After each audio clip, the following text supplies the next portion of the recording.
कृष्णाय वासुदेवाय हरये परमात्मने प्रणतः क्लेशनाशाय गोविंदाय नमो नमः। हरे कृष्णा। आप सभी भक्तों का संगीता धर्मसागर चैनल परिवार में दिल से स्वागत है। हे प्रिय भक्तों, पिछला पहला अध्याय सुनने के लिए आप सभी भक्तों का बहुत बहुत धन्यवाद। आज मैं आपको महात्म्य कथा से पहले एक ऐसी प्रेरक कथा सुनाने जा रही हूँ जो हमें यह समझाती है कि भगवान को पाने के लिए सिर्फ ज्ञान या पूजा काफी नहीं, बल्कि भीतर से उठने वाली गहरी तड़प और लगन ही असली कुंजी है। आइए सुनते हैं गुरु और शिष्य की यह अद्भुत घटना। एक समय की बात है, एक बार एक धर्म गुरु थे। उनके प्रवचनों से प्रभावित होकर एक युवक ने उनको अपना गुरु बना लिया। अब वह युवक प्रतिदिन गुरुजी के आश्रम में आता, उनकी सेवा करता। गुरुजी जहाँ कहीं भी प्रवचन करने जाते, युवक को भी अपने साथ में लेकर जाया करते थे। इस तरह से वह युवक लगभग हर सत्संग और प्रवचन में गुरुजी के साथ रहने लगा। गुरुजी को युवक के हाव भाव देखकर कुछ दिनों से एहसास हो रहा था कि शायद उसका मन कहीं और भटक रहा है। आखिरकार एक दिन गुरुजी ने युवक को अपने पास बुलाकर पूछा कि हे पुत्र, क्या बात है?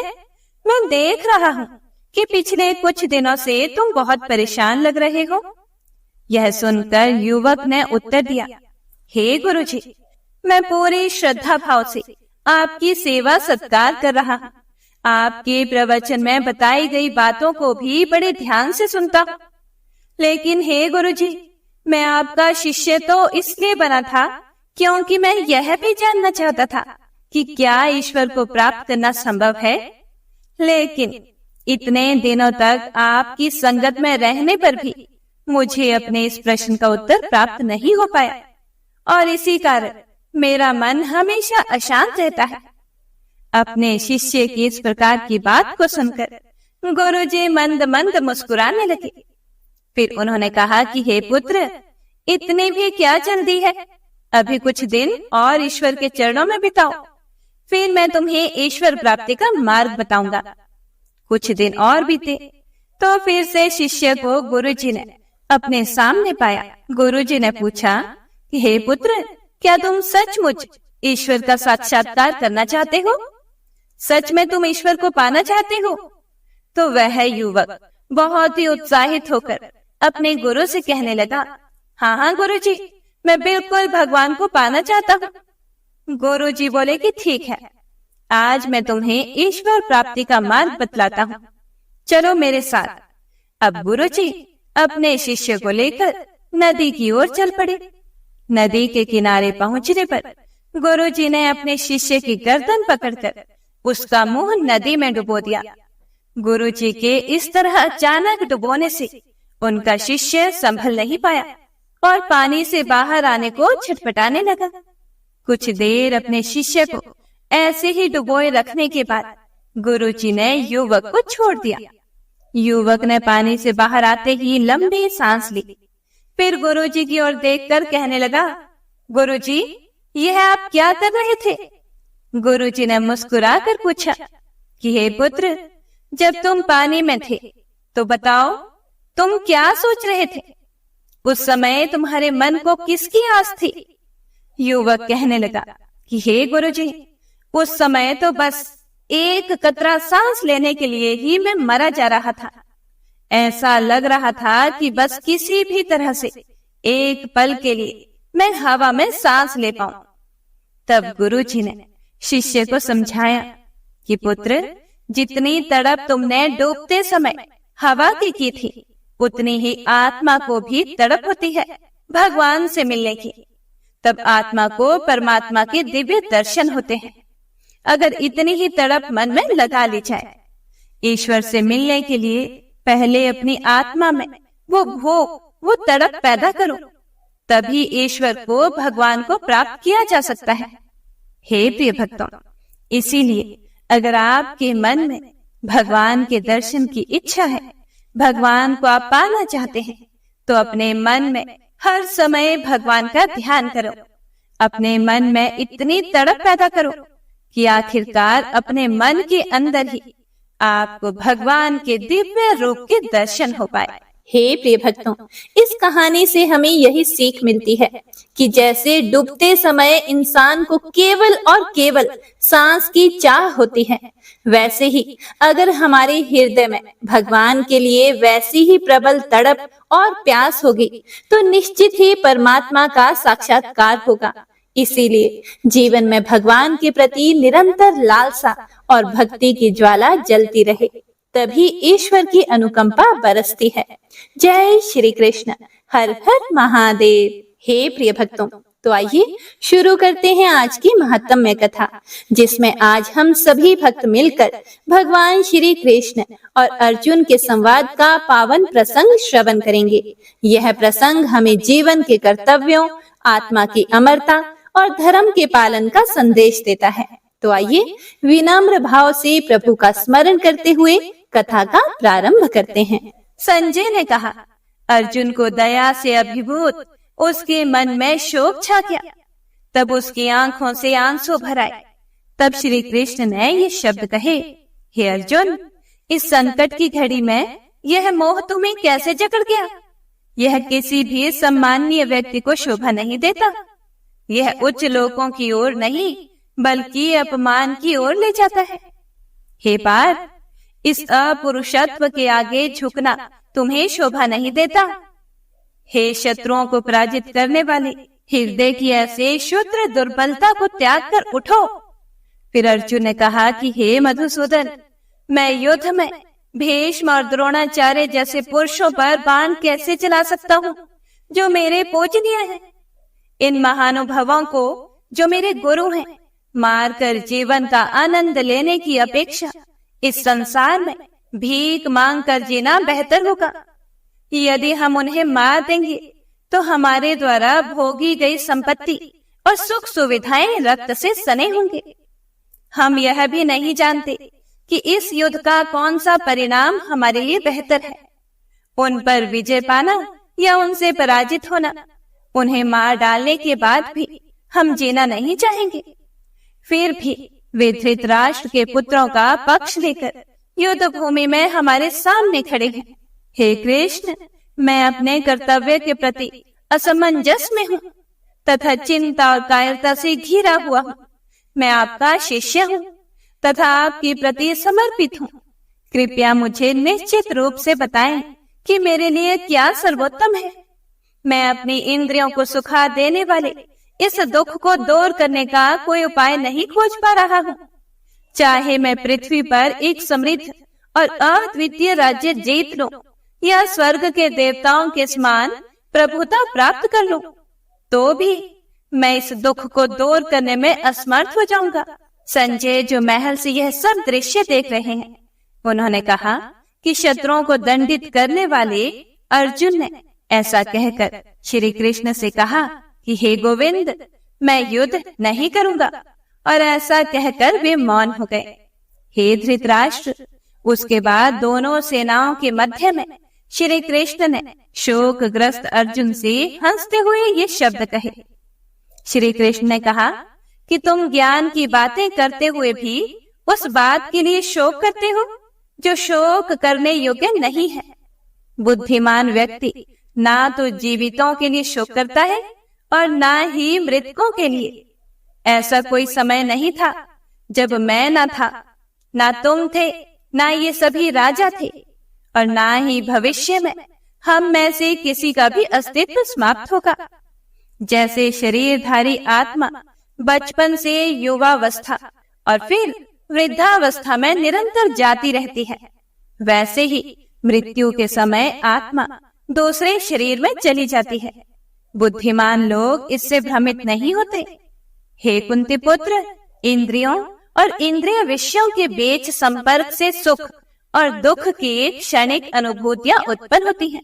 ये अस्थायी है और सर्दी और गर्मी के मौसम की तरह ही आते जाते रहते हैं। हे भारतवंशी, इन्हें बिना विचलित हुए सहन करना सीखना चाहिए। हे अर्जुन, जो पुरुष सुख दुख से प्रभावित नहीं होता तथा दोनों में स्थिर रहता है, वह मोक्ष का अधिकारी होता है। क्षण भंगुर की कोई स्थिरता नहीं है और शाश्वत की कोई समाप्ति नहीं है। सत्य के दृष्टाओं ने दोनों की प्रकृति का अध्ययन करने के बाद यह बात देखी और निष्कर्ष निकाला है। जो संपूर्ण शरीर में व्याप्त है उसे अविनाशी जानो। अविनाशी आत्मा का नाश कोई नहीं कर सकता। केवल भौतिक शरीर ही नाशवान है। उसके भीतर स्थित आत्मा अविनाशी, अपरिमेय और शाश्वत है। इसीलिए हे अर्जुन, युद्ध करो। उनमें से कोई भी ज्ञान में नहीं है। एक जो सोचता है कि आत्मा मार सकती है और दूसरा जो सोचता है कि आत्मा को मारा जा सकता है, क्योंकि वास्तव में आत्मा ना तो मारती है और ना ही उसे मारा जा सकता है। आत्मा ना तो कभी जन्म लेती है और ना ही कभी मरती है, ना ही एक बार अस्तित्व में आने के बाद कभी समाप्त होती है। आत्मा अजन्मी, शाश्वत, अमर और अजर है। शरीर के नष्ट हो जाने पर भी यह नष्ट नहीं होती। हे पार्थ, जो व्यक्ति आत्मा को अविनाशी, नित्य, अजन्मा और अपरिवर्तनीय जानता है, वह कैसे किसी को मार सकता है या कैसे किसी को मरवा सकता है? जैसे मनुष्य पुराने वस्त्र त्याग कर नए वस्त्र धारण करता है, वैसे ही मृत्यु के समय आत्मा अपने पुराने शरीर को त्याग कर नए शरीर में प्रवेश करती है। आत्मा को ना तो शस्त्र काट सकते हैं, ना अग्नि जला सकती है। आत्मा को ना जल भिगो सकता है और ना ही वायु सुखा सकती है। हे अर्जुन, आत्मा अविनाशी और अविनाशी है। इसे ना तो भिगोया जा सकता है और ना ही सुखाया जा सकता है।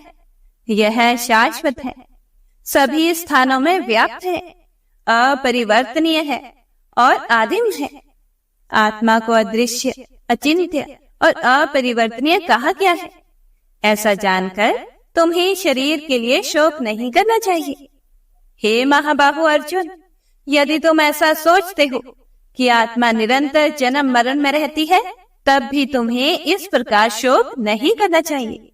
जो जन्म ले चुका है उसकी मृत्यु निश्चित है और जो मर गया है उसका पुनर्जन्म अवश्यम भावी है।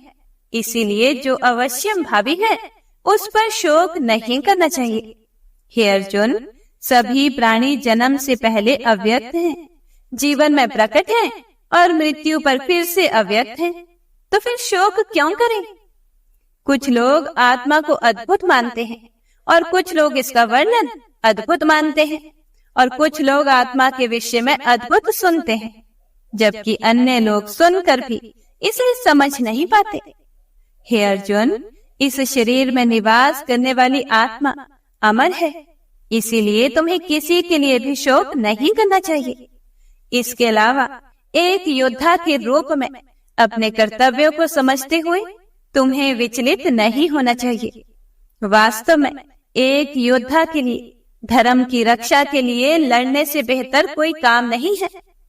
हे पार्थ, वे योद्धा धन्य हैं जिन्हें धर्म की रक्षा के ऐसे अवसर अनायास ही प्राप्त हो जाते हैं, जो उनके लिए दिव्य लोकों की सीढ़ियां खोल देते हैं।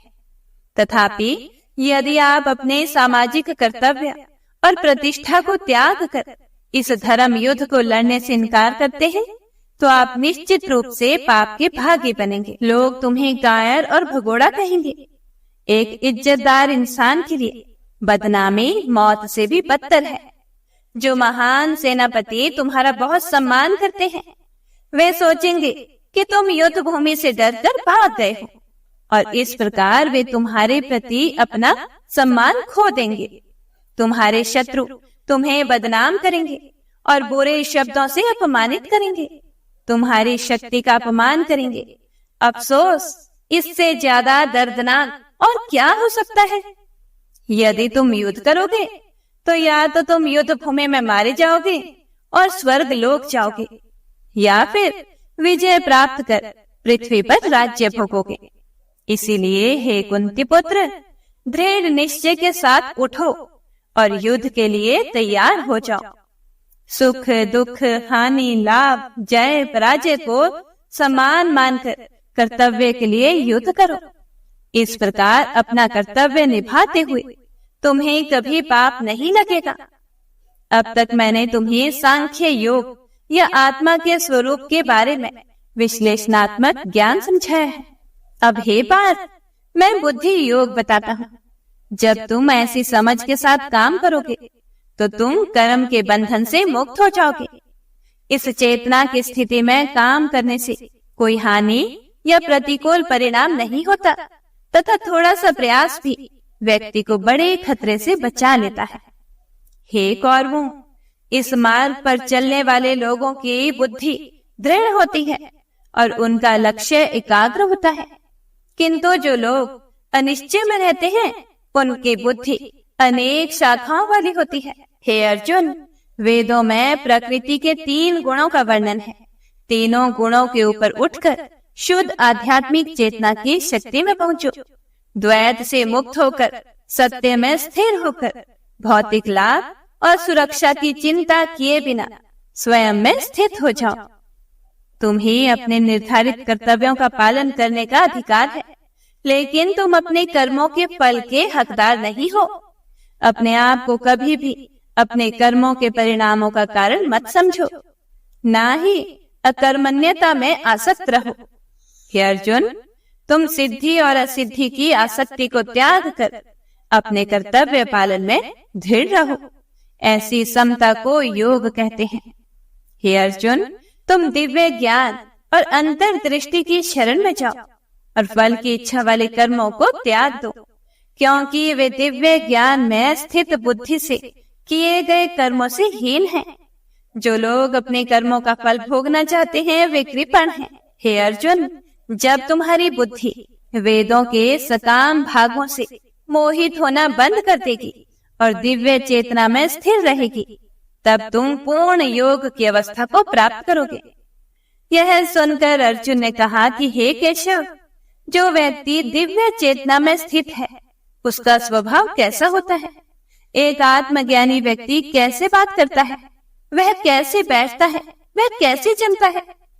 यह सुनकर भगवान ने कहा कि हे पार्थ, जब कोई व्यक्ति मन को पीड़ा देने वाली इंद्रियों की समस्त स्वार्थपूर्ण इच्छाओं तथा तृष्णाओं को त्याग देता है तथा आत्म साक्षात्कार में संतुष्ट हो जाता है, तो ऐसा व्यक्ति दिव्य स्थिति में स्थित कहा जाता है। जिसका मन दुख में भी अविचल रहता है, जो सुख की लालसा नहीं करता तथा जो आसक्ति, भय और क्रोध से मुक्त रहता है, उसे स्थिर बुद्धि वाला ऋषि कहा जाता है।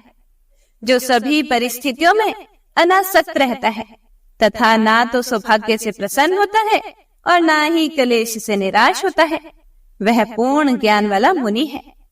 जो मनुष्य अपनी इंद्रियों को उनके विषयों से उसी प्रकार हटा लेता है जैसे कछुआ अपने अंगों को अपने खोल में समेट लेता है, वह दिव्य ज्ञान में स्थित हो जाता है। हे अर्जुन, क्रोध के कारण निर्णय लेने की क्षमता धूमिल हो जाती है, जिसके परिणाम स्वरूप स्मृति भ्रमित हो जाती है। जब स्मृति भ्रमित होती है तो बुद्धि नष्ट हो जाती है, और जब बुद्धि नष्ट हो जाती है तो व्यक्ति बर्बाद हो जाता है। परंतु जो मनुष्य मन को वश में रखता है तथा इंद्रिय विषयों का उपयोग करते हुए भी राग द्वेष से मुक्त रहता है, वह भगवान की कृपा प्राप्त करता है। ईश्वरी कृपा से वह शांति प्राप्त होती है जिसमें सभी दुख समाप्त हो जाते हैं तथा ऐसे शांत चित्त व्यक्ति की बुद्धि शीघ्र ही ईश्वर में दृढ़ रूप से स्थापित हो जाती है। परंतु जो व्यक्ति अनुशासनहीन है, जिसने मन और इंद्रियों को वश में नहीं किया है, उसकी ना तो दृढ़ बुद्धि हो सकती है और ना ही वह ईश्वर पर स्थिर ध्यान कर सकता है। जो व्यक्ति कभी भी मन को ईश्वर के साथ एक नहीं करता, उसके लिए कभी शांति नहीं रहती, और जो शांति से रहित है वह कैसे सुखी हो सकता है?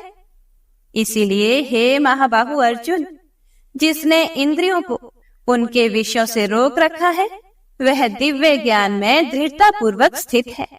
वह व्यक्ति जो सभी भौतिक इच्छाओं को त्याग देता है और लालच, स्वामित्व और अहंकार की भावना से मुक्त रहता है, वह पूर्ण शांति प्राप्त करता है। हे पार्थ, ज्ञानी आत्मा की स्थिति ऐसी होती है कि उसे प्राप्त करके मनुष्य कभी भी मोह में नहीं पड़ता।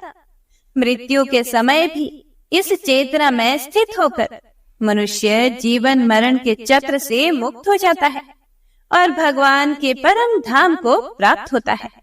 ओम नमो नारायणाय। हे प्रिय भक्तों, अब आइए सुनते हैं इस अध्याय का महात्म्य, जिसमें भगवान विष्णु देवी लक्ष्मी से कह रहे हैं कि हे देवी, अब आगे का वृतांत भी सुनो। दक्षिण दिशा में वेद वेत्ता ब्राह्मणों के पुरंदरपुर नामक नगर में देव शर्मा नामक एक विद्वान ब्राह्मण रहता था।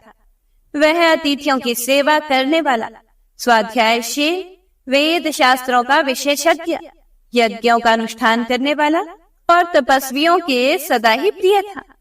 उसने उत्तम द्रव्यों के द्वारा अग्नि में हवन करके दीर्घ काल तक देवताओं को तृप्त किया, किंतु उस धर्मात्मा ब्राह्मण को कभी भी सदा रहने वाली शांति नहीं मिली। वे परम कल्याणमय तत्व का ज्ञान प्राप्त करने की इच्छा से प्रतिदिन प्रचुर सामग्रियों के द्वारा सत्य संकल्प वाले तपस्वियों की सेवा करने लगा। इस प्रकार शुभ आचरण करते हुए उन्हें बहुत लंबा समय बीत गया। एक दिन इस प्रकार शुभ आचरण करते हुए उसके सामने पृथ्वी पर एक त्यागी संत प्रकट हुए। वे पूर्ण अनुभवी, शांत चित्त थे। निरंतर परमात्मा के चिंतन में संलग्न होकर वे सदा आनंद विभोर रहते थे। देव शर्मा ने उन नित्य संतुष्ट तपस्वी संत को शुद्ध भाव से प्रणाम किया और उनसे पूछा कि हे महात्मन, मुझे सदा रहने वाली शांति कैसे प्राप्त होगी? मेरा मन बहुत ही अशांत रहता है, कृपया बताइए। तब उन आत्मज्ञानी संत ने देव शर्मा को कहा कि हे ब्राह्मण, सोपोर गांव का निवासी मित्रवान, जो बकरियों का चरवाहा है, वही तुम्हें उपदेश देगा। यह सुनकर देव शर्मा ने महात्मा के चरणों की वंदना की और समृद्धिशाली सोपोर गांव की ओर निकल पड़ा। समृद्धशाली सोपोर ग्राम में पहुंचकर उसने उत्तर भाग में एक विशाल वन देखा। उसी वन में नदी के किनारे एक शिला पर मित्रवान बैठा हुआ था। उसके नेत्र आनंद से निश्चल हो रहे थे। वह अपलक दृष्टि से देख रहा था। वह स्थान आपस का स्वाभाविक वैर छोड़कर एकत्रित हुए परस्पर विरोधी जंतुओं से घिरा हुआ था। जहां उद्यान में मंद मंद वायु चल रही थी, मृगों के झुंड शांत भाव से बैठे थे और मित्रवान दया से भरी हुई आनंद विभोर दृष्टि से पृथ्वी पर मानो अमृत छिड़क रहा था। इस रूप में उसे देखकर देव शर्मा का मन प्रसन्न हो गया। वे उत्सुक होकर बड़े विनय के साथ मित्रवान के पास गए।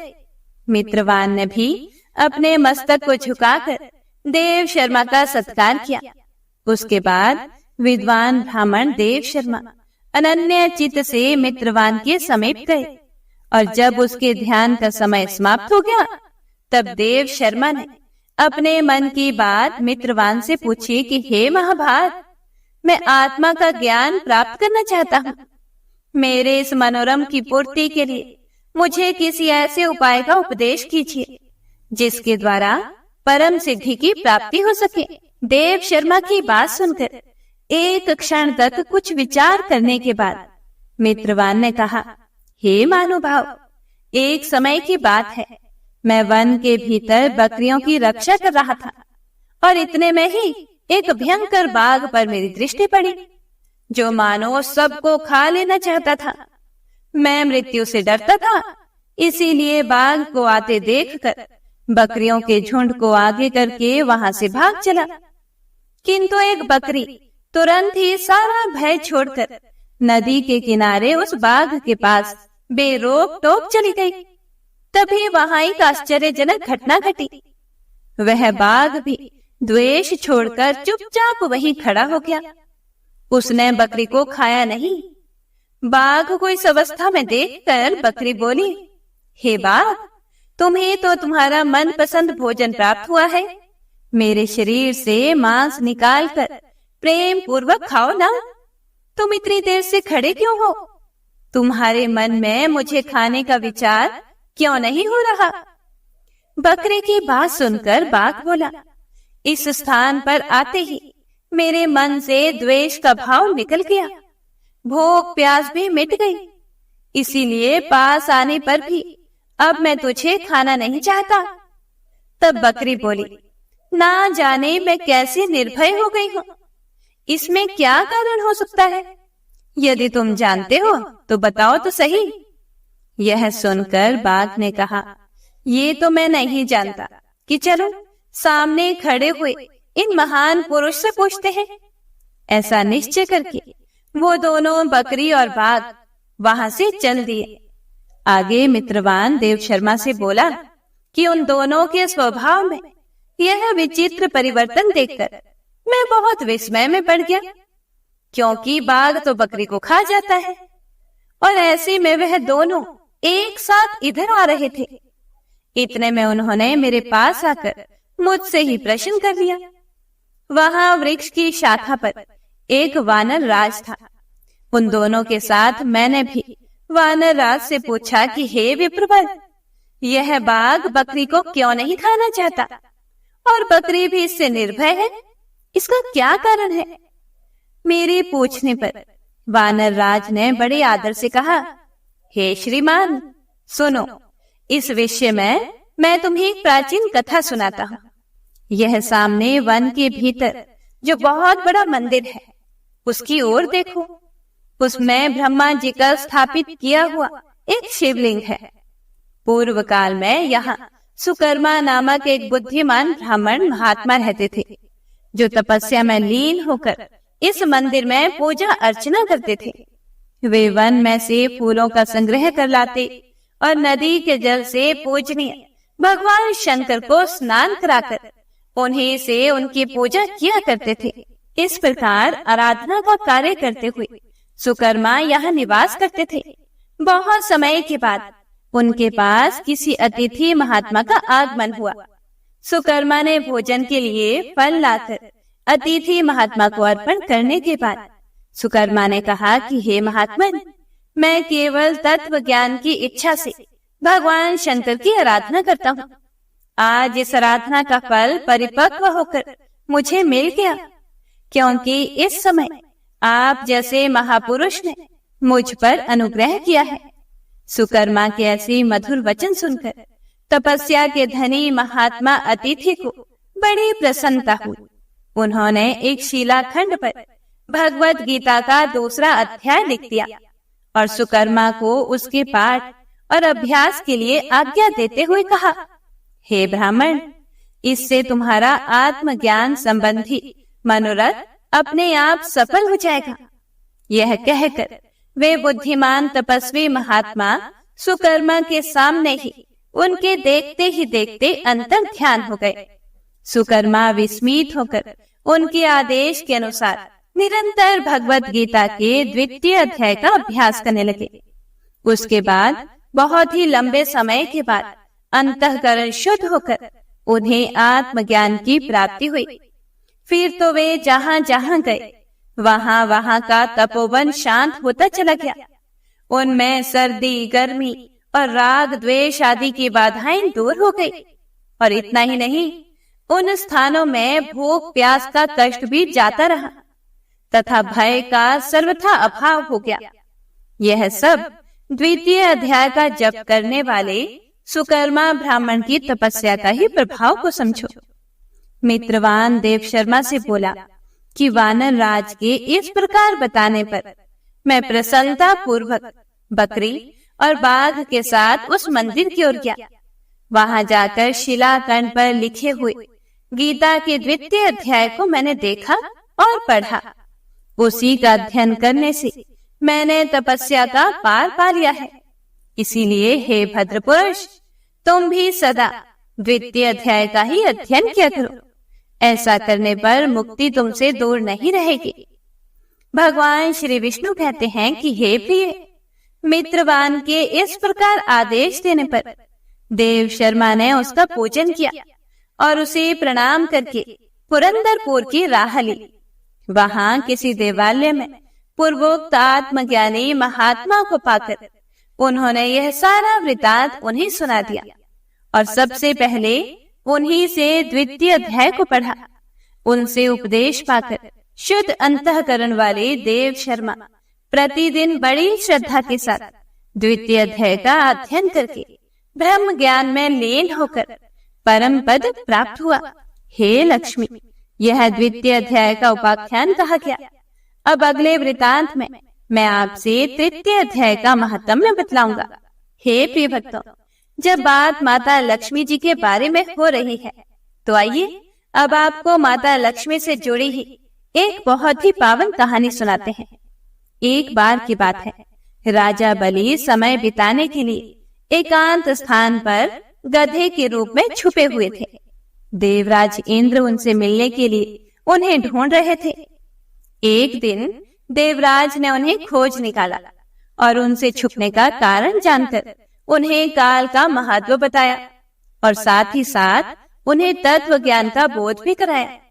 तभी राजा बलि के शरीर से एक दिव्य रूपात्मा स्त्री निकली। उसे देखकर देवराज ने पूछा कि दैत्यराज, यह स्त्री कौन है? देवी, मानुषी या आसुरी शक्ति में से यह कौन सी शक्ति है? राजा बलि बोले, हे देवराज, यह देवी इन तीनों शक्तियों में से कोई भी नहीं है। आप इनसे स्वयं ही पूछ लें।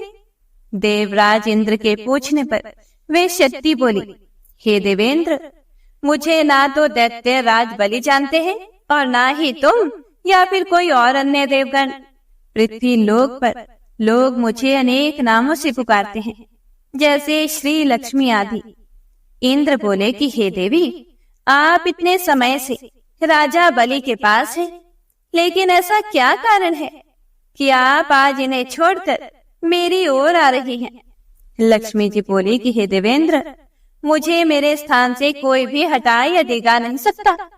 मैं सभी के पास काल के अनुसार आती जाती रहती हूँ। जैसा काल का प्रभाव होता है, मैं उतने ही समय तक उसके पास रहती हूँ। मतलब कि समय अनुसार एक को छोड़कर दूसरे के पास रहा करती हूँ। देवी लक्ष्मी की बात सुनकर देवराज इंद्र ने पूछा कि हे देवी, फिर आप मनुष्यों के यहाँ निवास क्यों नहीं करती? देवराज इंद्र की बात सुनकर लक्ष्मी जी कहने लगी कि हे देवेंद्र, मेरा निवास वही होता है जहाँ सत्य हो, धर्म के अनुसार कार्य होते हों, व्रत और दान देने के कार्य होते हों, लेकिन मनुष्य भ्रष्ट होते जा रहे हैं। यह पहले इंद्रियों को वश में कर सकते थे, सत्यवादी थे, ब्राह्मणों की रक्षा करते थे, लेकिन अब इनके यह सभी गुण नष्ट होते जा रहे हैं। यह तप उपवास नहीं करते, यज्ञ हवन दान आदि से इनका कोई संबंध ही नहीं बचा। पहले यह रोगी, स्त्रियों, वृद्धों, दुर्बल की रक्षा करते थे, गुरुजनों का आदर करते थे, लोगों को क्षमा दान देते थे, लेकिन अब अहंकार, मोह, लोभ, क्रोध, आलस्य, अविवेक, काम आदि ने इनके शरीर में जगह बना ली है। यह लोग पशु तो पाल लेते हैं, लेकिन उन्हें चारा नहीं खिलाते, उनका पूरा दूध निकाल लेते हैं और पशुओं के बच्चे भूख से चिल्लाते हुए मर जाते हैं। यह अपने बच्चों का लालन पालन करना भूलते जा रहे हैं। इनमें आपसी भाईचारा तो समाप्त हो गया है। लूट, हत्या, व्यभिचार, कलह, स्त्रियों की पतिव्रता नष्ट करना ही अब इनका धर्म हो गया है। सूर्य उदय के बाद तक सोने के कारण स्नान ध्यान से ये विमुख होते जा रहे हैं। इसीलिए मेरा मन इनसे उचट गया है। देवताओं का मन अब धर्म में आसक्त हो रहा है। इसीलिए अब मैं इन्हें छोड़कर देवताओं के पास निवास करूंगी। मेरे साथ आशा, श्रद्धा, धृति, शांति, विजेति, सनति, क्षमा तथा जया, यह 8 देवियां भी निवास करेंगी। हे देवेंद्र, अब तो आपको ज्ञात हो गया होगा कि मैंने इन्हें क्यों छोड़ा है, और साथ ही आपको इनके अवगुणों का भी ज्ञान हो गया होगा। तब देवराज इंद्र ने लक्ष्मी जी को प्रणाम किया और उन्हें आदर सहित स्वर्ग ले गए। हरे कृष्णा। श्री विष्णु सुनिए विनय, सेवक की चित लाए। कीरत कुछ वर्णन करूं, दीजिए ज्ञान बताए। नमो विष्णु भगवान खरारे, कष्ट नशावन अखिल बिहारी। प्रबल जगत में शक्ति तुम्हारी, त्रिभुवन फैल रही उजियारी। सुंदर रूप मनोहर सूरत, सरल स्वभाव मोहनी मूरत। तन पर पीतांबर अति सोहत, बैजंती माला मन मोहत। शंख चक्र कर गदा विराजे, देखत दैत्य असुर दल भाजे। सत्य धर्म मद लोभ न गाजे, काम क्रोध मद लोभ न छाजे। संत भक्त सज्जन मन रंजन, धनुज असुर दुष्टन दल गंजन। सुख उपजाए कष्ट सब भंजन, दोष मिटाए करत जन सज्जन। पाप काट भव सिंधु तारण, कष्ट नाश कर भक्त उबारण। करत अनेक रूप प्रभु धारण, केवल आप भक्ति के कारण। धरणी धेनु बन सुमहि पुकारा, तब तुम रूप राम का धारा। भार उतार असुर दल मारा, रावण आदिक को संहारा। आप वराह रूप बनाया, हिरण्याक्ष को मार गिराया। धर्म तस्य तन सिंधु बनाया, 14 रत्नन को निकलाया। अमिलख असुरन द्वंद्व मचाया, रूप मोहनी आप दिखाया। देवन को अमृत पान कराया, असुरन को छवि से बहलाया। कूर्म रूप धर सिंधु मझाया, मंद्राचल गिरि तुरंत उठाया। शंकर का तुम फंद छुड़ाया, भस्मासुर को रूप दिखाया।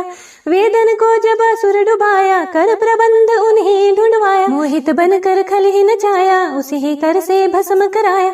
असुर जलंधर अति बलदाई, शंकर से उनकी नहीं लड़ाई। हार पार शिव सकल बनाई, कीन सती से छल खल जाए।